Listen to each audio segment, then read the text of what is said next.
लता, जिसकी शादी 1 महीना पहले ही हुई थी, लेकिन उसे देखकर ऐसा लगता नहीं था, क्योंकि घर में मिलने वाली डांट फटकार की वजह से वह बहुत परेशान हो चुकी थी। इस बारे में वह किसी को बता भी नहीं सकती थी, लेकिन उसकी सबसे बड़ी हमदर्द कोई और नहीं बल्कि उसकी सास थी। वैसे तो कई बार सास को सही नहीं माना जाता, लेकिन इस बार लता की सास ने उसका बखूबी साथ दिया। एक दिन लता खाना बना रही थी, इतने में उसका पति सुमित आता है और कहता है, तुमने खाना बनाना सीखा भी है या नहीं? कोई भी खाना सही से नहीं बना पाती हो, एकदम स्वाद नहीं आता। शर्मा जी की पत्नी को देखो, एक से बढ़कर एक स्वादिष्ट डिश बनाती है।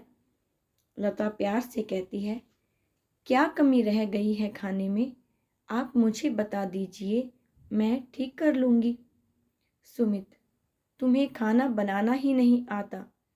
तुम्हारे खाने में बहुत कमियां रहती हैं, ना नमक सही से डालती हो ना मिर्च।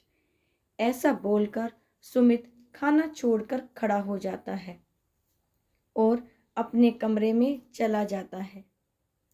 दूर से ही लता की सास यह सब देख रही थी और मन ही मन उन्हें पश्चाताप हो रहा था कि आखिर उन्होंने अपने बेटे को औरत की इज्जत करना क्यों नहीं सिखाया।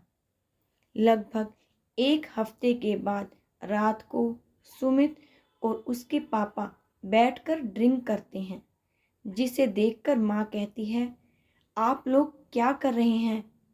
पहले की बात और थी, लेकिन अब तो घर में बहू आ गई है, यह करके घर की शांति भंग ना करें। सुमित के पापा गुस्सा करते हुए कहते हैं, तुम्हें कौन सा घर संभालना आता है कि तुम चली घर की जिम्मेदारी उठाने? चुपचाप यहाँ से चली जाओ। यह बातें सुमित की माँ को अच्छी नहीं लगी, क्योंकि अब घर में बहू के आने से माहौल सही रहना जरूरी है। कई बार ऐसा होता था कि ड्रिंक करने के बाद सुमित और उसके पिताजी को होश ही नहीं रहता और दोनों अस्त व्यस्त पड़े रहते। दूसरे कमरे से ही छिपकर लता यह सब देख रही थी और अब वह समझ चुकी थी कि इस घर में औरतों की कोई इज्जत नहीं है। एक दिन जब लता के पति और ससुर अपने अपने काम की वजह से घर से निकले हुए थे, उस समय धीरे से लता सास के पास बैठकर बोलती है कि आज के समय में औरतों को भी इज्जत मिलनी चाहिए जो मर्दों को मिलती है, लेकिन कभी कभी ऐसा हो नहीं पाता। सास, तुम कहना क्या चाहती हो बहू? मैं कुछ समझी नहीं। लता, देखिए मम्मी जी, मैंने भी देखा है कि पापा जी का व्यवहार आपके प्रति बिल्कुल अच्छा नहीं है और वहीं सुमित का व्यवहार भी मेरे प्रति सही नहीं है, इसलिए मैंने आपसे यह बात की है, क्योंकि मुझे ऐसा ही लगता है कि इस घर में औरतों की कोई इज्जत नहीं है। दोनों बातें कर रही होती हैं कि उसी समय सुमित और उनके पिताजी घर में बड़ा सा सोफा लेकर आते हैं, जिसे देखकर सास कहती है, अरे आप यह क्या लेकर आ गए? हमारे घर में तो पहले से ही सोफा रखा हुआ है और एक नया सोफा लेकर आए हैं, वह भी इतना बड़ा। सुमित के पिताजी, तुमसे किसी ने पूछा है क्या? इसके बाद सुमित और पिताजी दोनों मिलकर सोफे को हॉल में सेट करने लगते हैं, जिसे देखकर लता सास से कहती है, देखा मम्मी जी, मैं यही तो कह रही थी, हम चाहे उनके लिए कुछ भी कर लें, लेकिन कभी भी इनके दिल में हमारे लिए इज्जत नहीं हो पाएगी, क्योंकि यह कभी भी हमें खुद के बराबर समझते ही नहीं हैं। लता की सास अब समझ चुकी थी कि लता क्या बात करना चाहती है। लता की सास को अपना समय याद आ गया, जब वह नई नई बहू बनकर आई थी और तभी उनकी सास ने भी उन्हें ताना मारते हुए कहा था कि पता नहीं यह कैसे हमारा घर संभालेगी, इसे तो कोई काम करना आता ही नहीं है।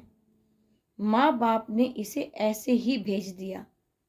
हालांकि लता की सास पढ़ी लिखी थी और शादी के पहले वह कहीं टीचिंग भी करती थी, लेकिन शादी के बाद उनकी नौकरी छुड़वा दी गई और तभी से उन्होंने सोचा था कि जब भी उनके घर में उनकी बहू आएगी तो उसके साथ कभी भी गलत व्यवहार नहीं होने देंगी।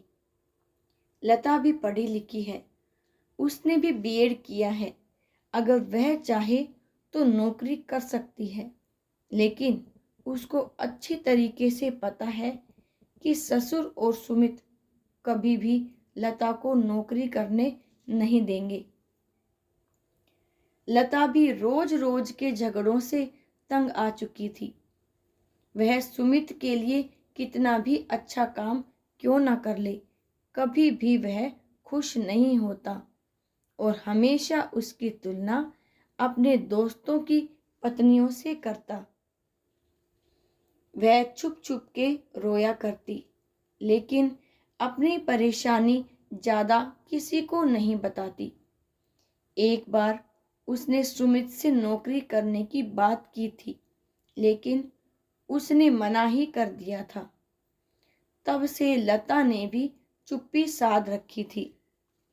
एक दिन लता की सास बोली, बेटा तुमने भी तो बीएड किया है, तो क्या तुम नौकरी करना नहीं चाहती?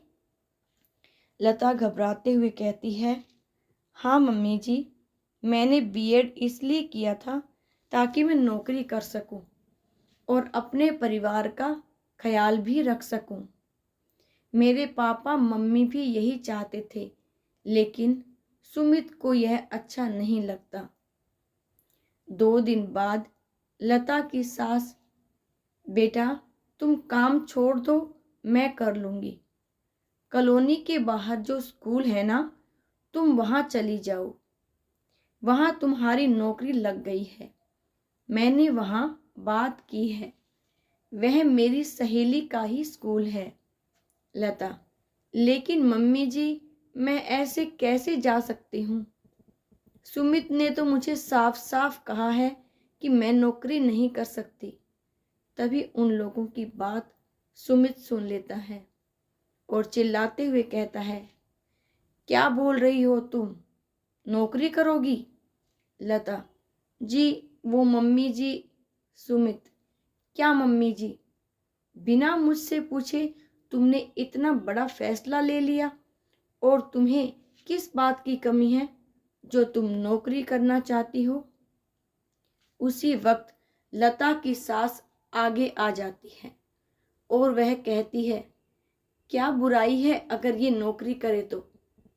तुम नहीं चाहते, लेकिन मैं चाहती हूँ कि वह जाकर नौकरी करे।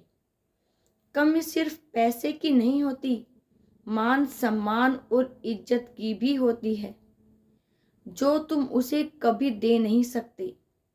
सुमित के पिताजी, अच्छा तो तुम ही हो जो उसे हवा दे रही हो।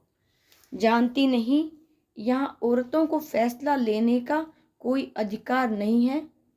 सास, आज तक जो मेरे साथ हुआ है मैं अपनी बहू के साथ नहीं होने दूंगी। मैंने अपने सपनों को दरकिनार कर दिया, लेकिन मैं अपनी बहू को कभी ऐसा करने के लिए मजबूर नहीं करूंगी जिसके लिए उसे अपना मन मारना पड़े। मैं देखती हूँ उसे नौकरी पर जाने से कौन रोकता है। और लता नौकरी करने लगती है और उसके अंदर आत्मविश्वास पैदा हो गया। धीरे धीरे उसके पास पैसे आने लगे, जिसको वह अपनी सास को देने लगी, क्योंकि आखिरकार सास की वजह से ही वह नौकरी कर सकी। कुछ ही दिनों के बाद सुमित का बिजनेस सही तरीके से नहीं चल रहा था, जिससे वह परेशान रहने लगा और उसकी परेशानी की वजह से वह ठीक से खाना भी नहीं खाता था। लता घर जाकर तरह तरह के पकवान बनाती, लेकिन सुमित का मन नहीं लग रहा था। एक दिन सुमित ने लता से कहा, मैंने हमेशा तुम्हारा अपमान किया, कभी भी तुम्हारा साथ नहीं दिया, इसलिए आज मेरे साथ ऐसा हो रहा है। अब मेरा काम ठप पड़ चुका है, समझ में नहीं आता कि कैसे घर संभालूं। बस उसी समय सुमित की माँ पैसे लेकर आती है और उन्हें सुमित को देती है। यह वही पैसे होते हैं जो लता अपनी सैलरी के रूप में अपनी सास को देती है, जिसे देखकर सुमित की आंखों में आंसू आ जाते हैं और सुमित के पिताजी भी भावुक हो जाते हैं। पिताजी, सुमित की माँ, तुम भी कभी नौकरी करना चाहती थी, लेकिन मैंने कभी तुम्हारा साथ ही नहीं दिया और आज वही सब मैंने अपने बेटे को भी दिखाया। लेकिन तुम्हारी बदौलत हमारी बहू आज अपने पैरों पर खड़ी है और हमारे लिए मेहनत कर रही है। मुझे अपनी बहू पर गर्व है। लता, मुझे तो इस बात की खुशी है कि आज आप दोनों की नज़रों में मेरी और मम्मी जी की भी इज्जत बराबरी से हो रही है, जिसके हम हकदार हैं। पिताजी, हाँ बहू, तुमने और तुम्हारी सास ने हमेशा घर की परिस्थिति के अनुसार खुद को ढाल लिया, लेकिन हमने तुम्हें कभी भी सही नहीं माना। हो सके तो हम दोनों को माफ़ कर देना।